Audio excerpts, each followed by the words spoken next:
June 28, 1914.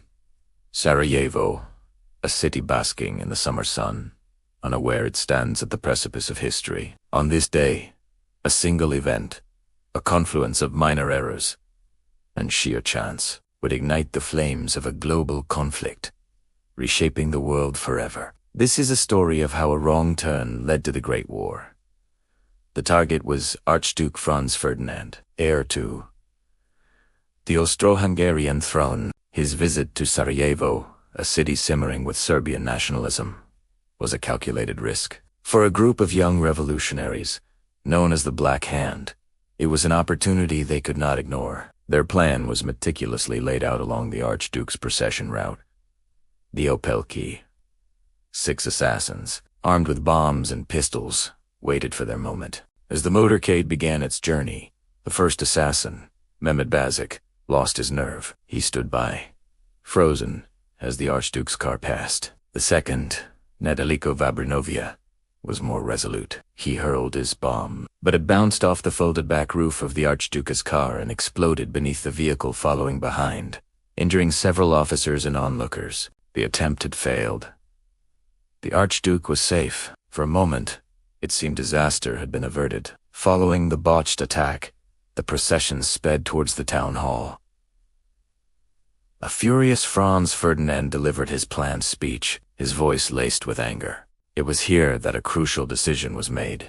The original plan to tour the city was scrapped. Instead, the Archduke decided to visit the wounded officers in the hospital. However, this change of plans was not clearly communicated to everyone. Crucially, the driver of the lead car and the Archduke's own driver, Leopold Loika, were not properly informed of the new route. They were still following the original, now dangerous, itinerary. As the motorcade left the town hall, it took a right turn onto Franz Joseph Street, adhering to the old plan. General Oskar Paturek, the governor of Bosnia, who was in the car with the royal couple, realized the mistake immediately. He shouted at the driver, "What is this?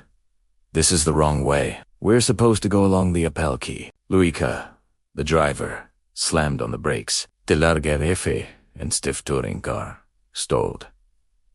Skis looking as he tried to reverse. It came to a dead stop, right in front of Schiller's Delicatessen. And there, by a staggering coincidence, stood one of the would-be assassins, Gavrilo Princip. After the failed bomb attempt, a dejected Princip had walked away from the Opelki, believing the opportunity was lost. He had stopped at the deli to get a sandwich. His hopes of changing history dashed. Now, less than 5 feet away, his target had been delivered to him by a simple, mundane mistake or wrong turn. Princip didn't hesitate. He stepped forward, drew his pistol, and fired 2 shots. The first struck Duchess Sophie in the abdomen. The second hit the Archduke in the neck. The sounds were not loud, more like pops than thunderclaps. For a moment, no one seemed to realize the gravity of what had just happened. Sophie collapsed, and Franz Ferdinand, still upright, pleaded with her. Sophie. Sophie. Don't die. Stay alive for our children." Then, he too slumped over, his last words a faint murmur.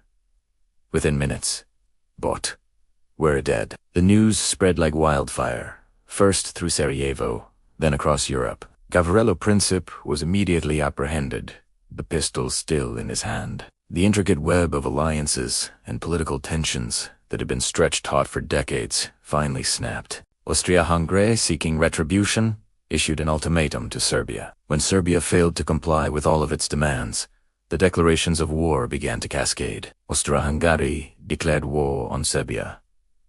Russia mobilized to protect Serbia. Germany declared war on Russia.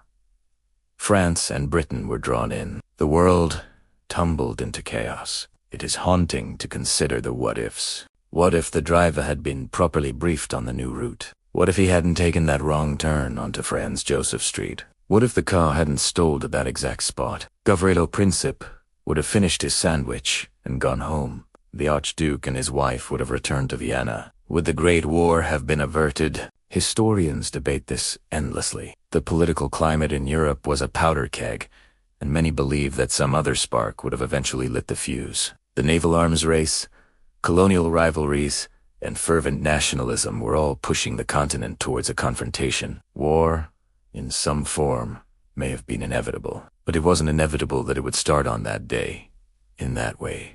The assassination provided the perfect pretext, the emotional and political justification for Austria-Hungary to act decisively against Serbia. It removed Franz Ferdinand, ironically, one of the few powerful voices in the Habsburg court who advocated for peace and federalist reforms that might have pacified Slavic nationalists.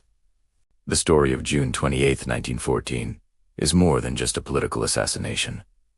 It's a powerful lesson in the butterfly effect. It demonstrates how a series of small, seemingly insignificant events, a poorly thrown bomb, a change of plans, a miscommunication, a stalled car can collide to produce a cataclysm. A single wrong turn in a quiet city street set in motion, a chain of events that would claim over 20 million lives, topple empires, and redraw the map of the world. It's a sobering reminder that history doesn't always march forward with grand, deliberate steps. Sometimes it pivots on a moment of chance, on a simple mistake, on a street corner in Sarajevo. Thank you for watching. If you found this glimpse into the past insightful, please consider liking this video and subscribing for more historical deep dives. Your support helps us continue to explore the moments that defined our world.